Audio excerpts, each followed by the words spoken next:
Welcome to the Baseball Insiders Prospect Show. I am Adam Weinrib, joined as I am every Tuesday at noon Eastern Time by Fansided's prospect guru, Eric Cole. And yes, I'm going to continue saying that on every show. We are getting ahead of the Futures Game roster release. And I was like, man, are we going to get that on this Tuesday? Because then that would be a bummer if it came out before the podcast. But we haven't, and I think MLB's slacking, and we're approaching 2.5 weeks until the Futures Game on the Saturday before the draft. We will hit you with another draft preview as that approaches as well. But we want to talk today.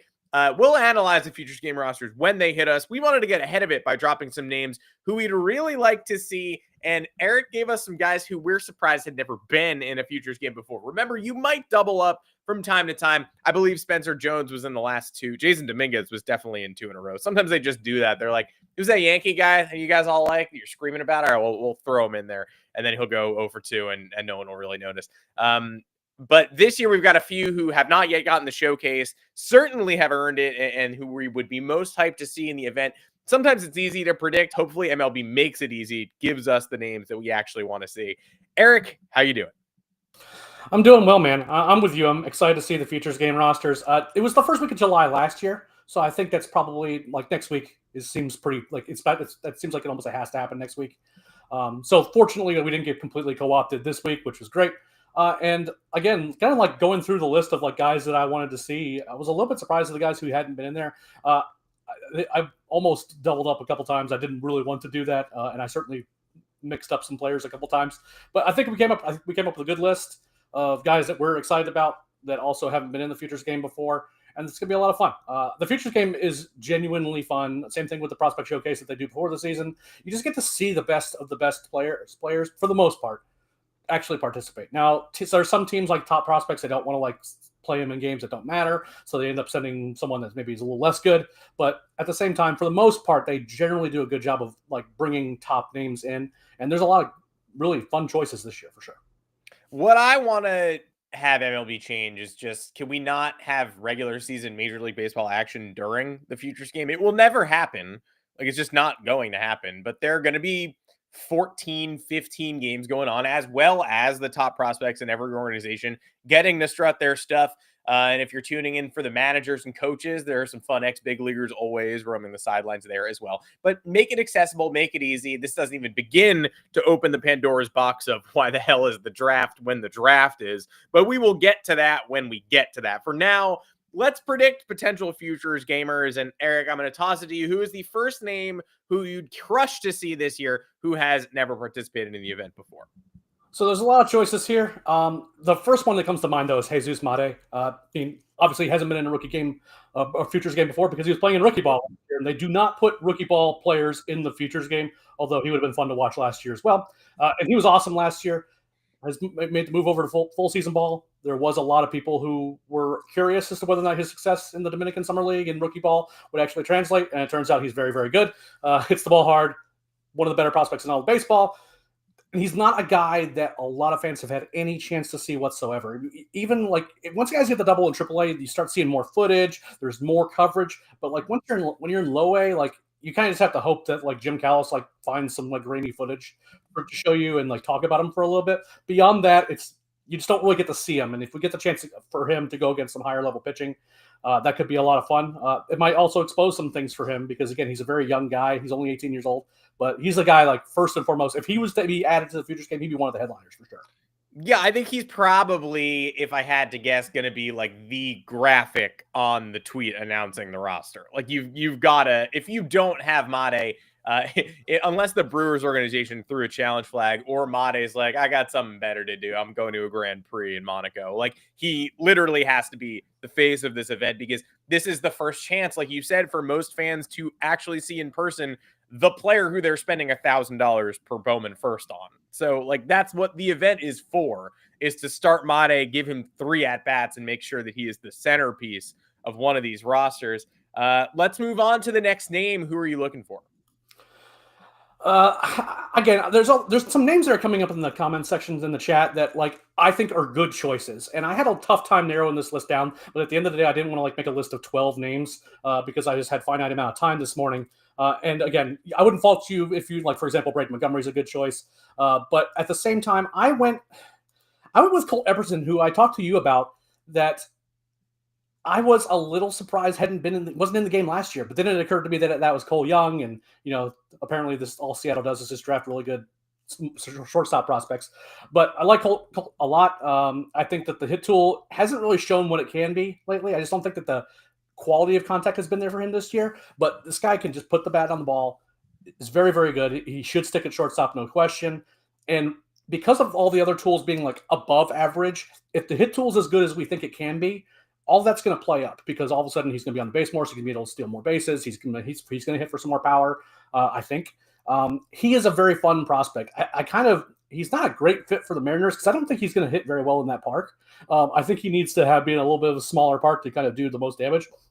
But at the same time, again, you don't turn down shortstops with this quality of talent. And again, he's going to be coming up in a hurry, I think, once he kind of gets his feet under him a little bit. Drawing a lot of walks this year, he just does good. He's just doing good work. And he's another guy that I'm pretty interested to see kind of where he's at right now, especially when you go against some guys who can really throw.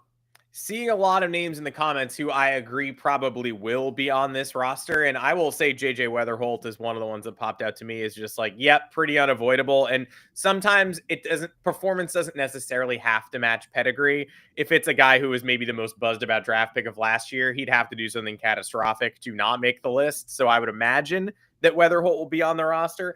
I think Durangelo probably will be as well for the uniqueness factor. And so I do want to see the switch pitching for sure. I want to see it. It's not going to stick like that, I don't think, but I want to see it. Well, that's another thing where it feels like they're going to mandate it, where it's like, if there's a switch pitcher and he's a top 100 name, MLB's not going to be like, I think we can leave that guy on the sidelines. Like, no, he's like, oh, he's got a trip to Branson, Missouri.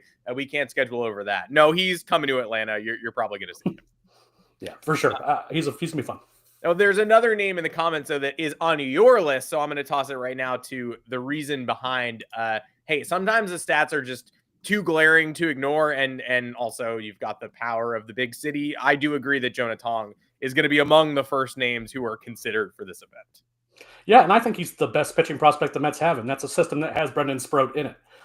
He's kind of an interesting profile, and that's kind of a high release fastball, a high release point fastball that gets a lot of ride, and like if you look at it, again, it's good, but you don't think that it's just like this overpowering pitch. But when you see how guys react to it and that they can't seem to pick it up or figure out what direction it's going in, and he just gets a lot of silly swings. And at the end of the day, he's just been awesome, right? He's sub 2 ERA, 13 starts, something like that.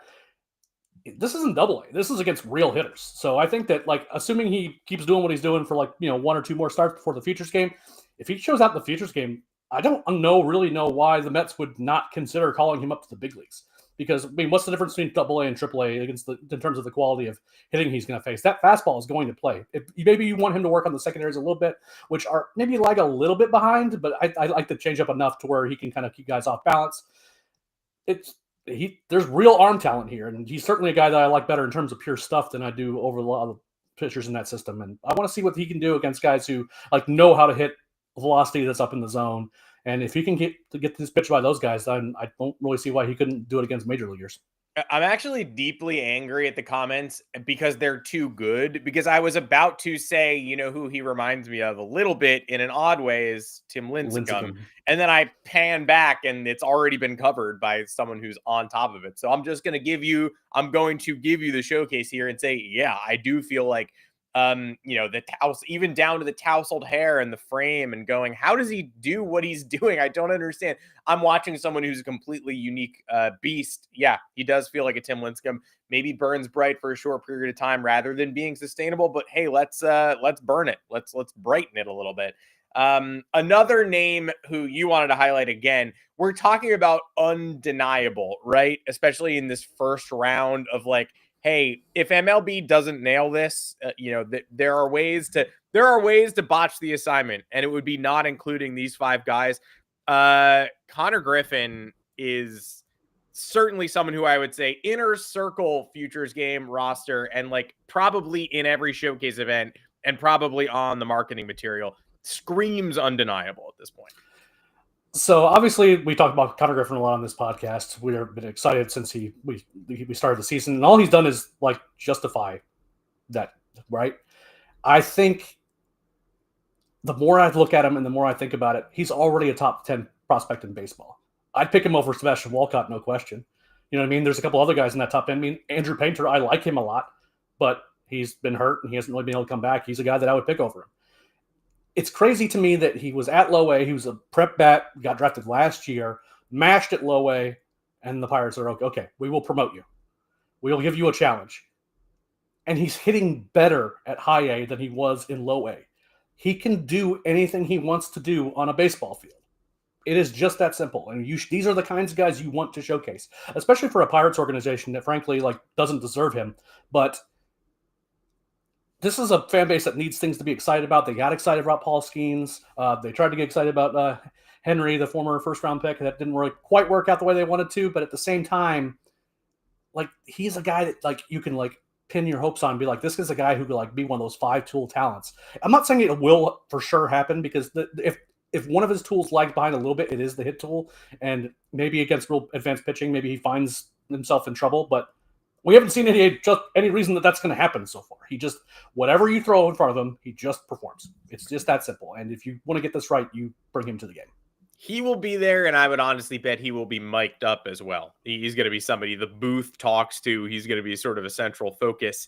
All right, hit me with that fifth name. Who is the fifth player you are most excited to see make their Futures Game debut in Atlanta this year? Again, Leo DeVries seems like a pretty straightforward name. The numbers aren't great this year. They're not awesome. He's been challenged a little bit at high A, and that's fine. Again, very young player. He was pushed aggressively on purpose. But again, in terms of pure raw physical talent and how highly he's thought of, he's already a top 5 prospect in baseball, but in the minds of most experts. And he's in high A, and he's a teenager. Just give him a chance to get his feet under him, and he's going to show that he's again, probably the best shortstop prospect in baseball, and is probably pretty soon going to be the top prospect in baseball unless a couple guys behind him catch him. Because again, Roman Anthony's getting promoted and all this stuff. There's got the guys that are in competition with him are in the majors right now, so it's not really an issue. These are the types of guys you want top 10 prospects in this futures game, names that people know from relatively big markets.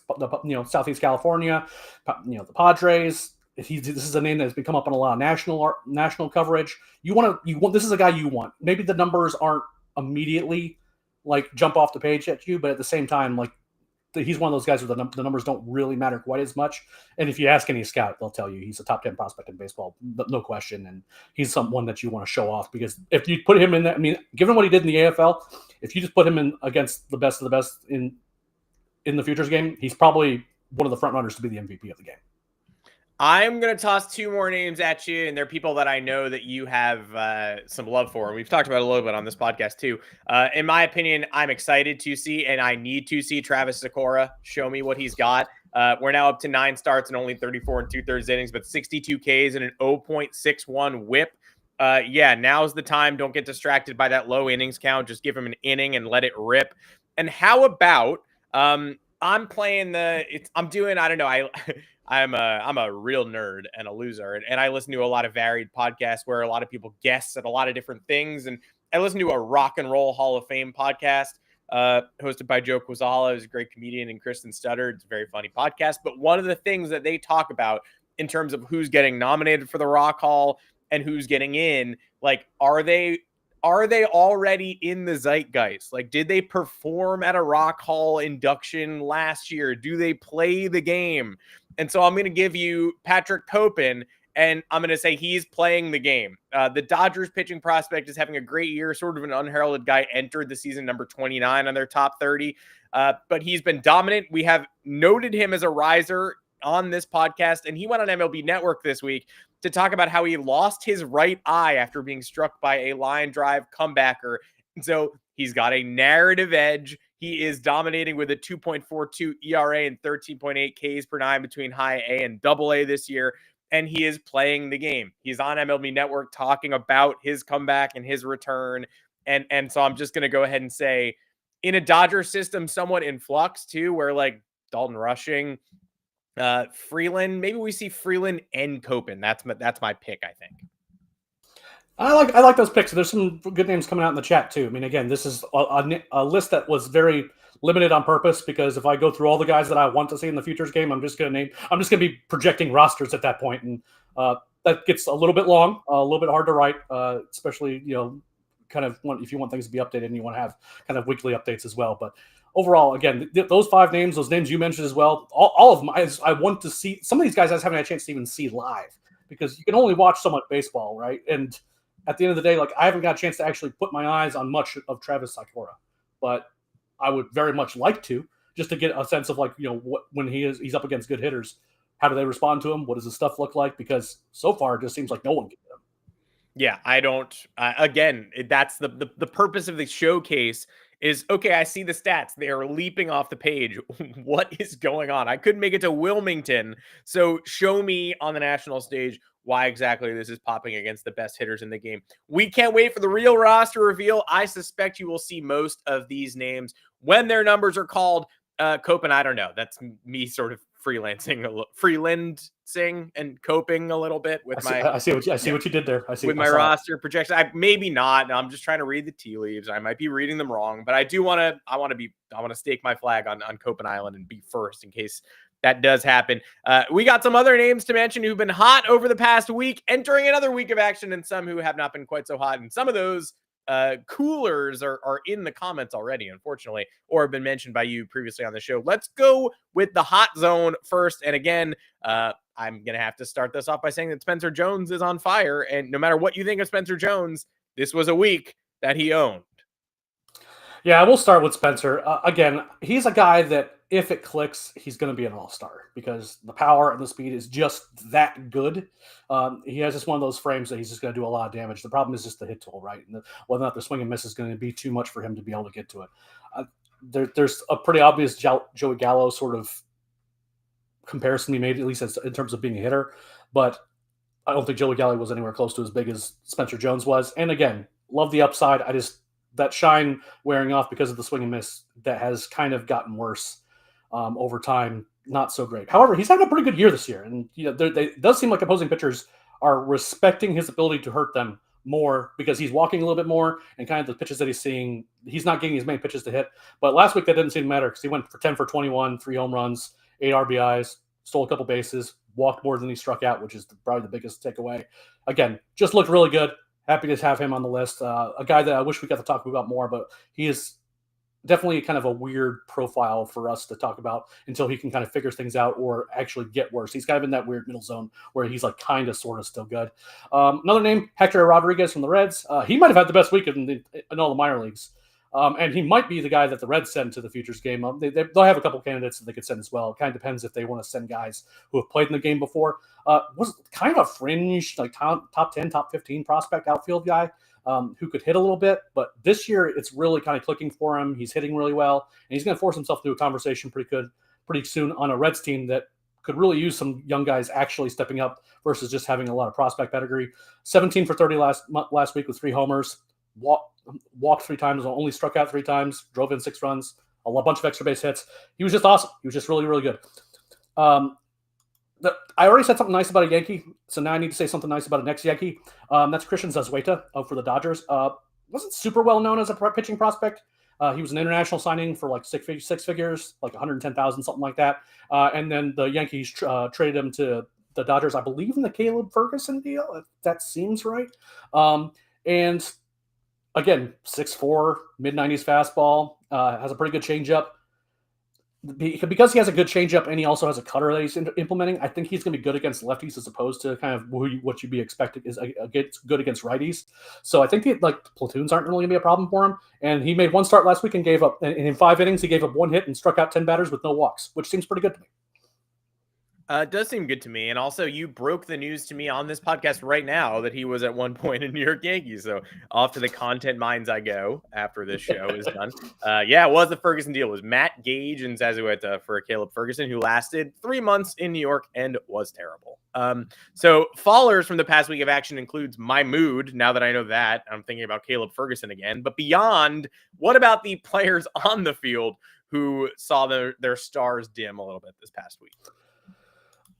Again, these are all names that I still like as humans and as players. I am not writing them off whatsoever. But first one is Sebastian Walcott, who's a guy that it was mentioned in the comments as a potential Futures Game rep, and I'd like to see him in the Futures Game too, because he's one of those like really young guys. Maybe the numbers don't quite show how talented they are quite yet. Has had a bit of a rough go in Double A. Started off pretty well, has kind of slumped pretty badly. He's hitting 189 over his last 10 games and no power to speak of. I think this is just an adjustment to Double A. The pitchers kind of know how to attack him, and he needs to make the adjustment to be able to beat them. I'm not drawing too many conclusions about it, but he just hasn't been particularly good. Another name is Charo Condon. Again, he showed so much power, and he was just so insane when he was. I have no problems with picking Travis Bazzana. It's a safer pick, I think, but just the power was too much for me, I think, to pass on. Instead, the Rockies get him. Broke his wrist, had a kind of a slow start. But when he came back, he was hitting really well, but the power hasn't really come back at all. And again, just 5 hits in his last 7 games. Only one of them was a home run, and that was the only extra base hit amongst them, which is kind of bizarre for that. I mean, like, you look at him, and he's not like a guy who's just like shouldn't be a guy who's hitting seeing eye singles, but that's kind of what happened, except for the one bomb that he hit. The last one's Noah Schultz. Again, another name that was mentioned in the comments for the Futures Game. Another guy that I like a lot. I love the frame. 6'10". It's just 6'10" with that kind of stuff. I just don't know how hitters, especially like same side hitters, can pick up his pitches at all. I just don't understand how that's possible. Got promoted to AAA at the middle of June. He earned that promotion. He was pitching well. Unfortunately, first started AAA. Didn't go so great. 5.1 innings pitch, 6 runs on 8 hits. He was fine in the strike zone. He wasn't like walking a bunch of guys. It wasn't a nerves thing. I think just kind of, look, you're at AAA, so you're kind of at the mercy of the defense behind you a lot of times. A lot of soft contact, just kind of found holes, and they dinked away at him, and he gave up a couple big hits, but nothing crazy. I'm not worried about him at all. But it wasn't the most ideal start for a guy who just got the AAA and might be trying to force the issue for a Major League promotion pretty soon. DDA Fuentes is a stud. I just want to say that before you do as well. It's in the comments. I do. So I will mention, of course, he is a stud. We'll end with a little positivity. Yeah, bummer for several of those dudes. And Condon, someone that we expected so much of entering this year. And the conversation was how quickly can he rise? And in actuality, here's Chase Burns making his MLB debut Tuesday night, while Condon is still sort of struggling in the low minors and struggling through several injuries. Before we sign off, expectations for Burns tonight. I know you are not a Wake Forest baseball program fan necessarily, but the Yankees lineup that loves to strike out, and 13 Ks last night against a combination of Nick Lodolo and just a whole bunch of relievers. I'm not sure how long Burns will go, and even if he is, emptying the tank, I think you're looking at maybe 5 innings into the 6th, but I don't think 5 innings, 9 or 10 Ks is out of the question, especially considering how like Jack Kahanowitz dominated the Yankees, and Kyle Hendricks got 9 Ks, I think, in his sleep last week. So I'm not going to say win-loss, and I don't think there's going to be that, you're not going to see that durability on display, but hey, kid, go out there, empty the tank, show them what you got. I think the high octane mix is going to be too much for the Yankees to handle. You are correct. I am not a particularly big fan of the Wake Forest pitching lab, thanks to Ryan Cusick and Jared Schuster ruining 2 first-round picks for the Braves. Very sad for me. Burns does have something going for him, is that he didn't spend most of his time at Wake Forest, so he at least learned some good things elsewhere before he came over to Wake Forest and got his draft position. Look, I love the fastball. Throws really hard. If the Yankees go up there hunting fastballs, it's going to be up to him to have the secondaries actually do something. If they're hunting that fastball and they think he's going to rely on it, and he's landing the slider, he's landing other pitches for strikes, getting them, speeding them up and slowing them down and changing his speeds, the Yankees might have a really tough time with this kid because he's very, very good. This is a college arm.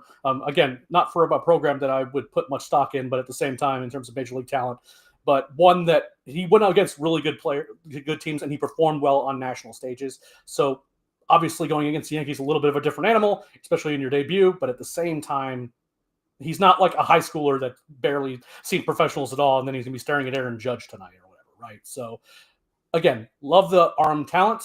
If he is able to land his secondaries for pitches, for strikes, then he's going to do great. If not, then I think the Yankees might actually be able to tee off on him, because if it's velocity and they're able to kind of sit on it, they might like Aaron Judge might just hit 3 home runs tonight. Yeah, I do think Aaron Judge going yard is a solid bet, especially given the way he started yesterday and what he's watching Cal Raleigh do. But I'm gonna go ahead and say, 5 1/3, 4 hits, 2 earned, and then maybe a battle of the bullpens. But respectable debut for Chase Burns for sure. I'll give Aaron Judge a solo shot. I'll give the Yankees a manufactured run with a double, a grounder, and a sac fly. And then we'll get to work in the later innings and see if they can take home a victory. Also, Jacob Mizorowski and Paul Skeens this week. Set your calendars. Set your calendars. Set your clocks. I mean, set your timers. Set something that'll make noise. Don't just set a paper calendar. Set something that'll buzz you so that you know to watch that damn game, because you're not going to get a better pitching matchup for the rest of the year. And it's Mizorowski's third start. So, yeah, settle. Yeah, the average fastball velocity in that one amongst the starters, I do not think we're going to see a higher for a long time, because those guys just throw gas.